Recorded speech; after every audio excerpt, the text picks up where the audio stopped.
Welcome back mga kawadwad. So ayun, meron natapos na namin yung ano namin dito, yung garage dito na extension. So na pinalagyan namin dito kasi na ano yan, yung tubig ng yung ulan so napasok, so pinalagyan ng may-ari dito. So ayan, dito na. So natapos na namin ngayon itong pag-welding yung ano, yung extension na garage. So ayan. So ayan guys. Ayun guys, ipapakita natin yung pag-welding ng mga purlins. So may tips ako guys. Ito guys, tingnan nyo. So kadalasan pag mag-welding tayo ng si purlins ay madalian dapat, no, lalo na pag pakyaw.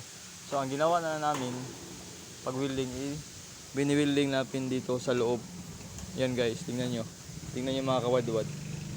Yan, matibay. Yun ang pinakamadalian. So para mas madali natin mailatag yung ating mga si purlins. Ayun. So ito. So nag-extension yung may-ari dito. Nag-extend sila ng garage. Kasi bibili daw sila ng bagong sasakyan. Ayan. So pipinturahan na to ngayon ni Jerry. Tapos bukas bubungan na namin to. So ayun lang guys. So salamat sa panonood. Thank you.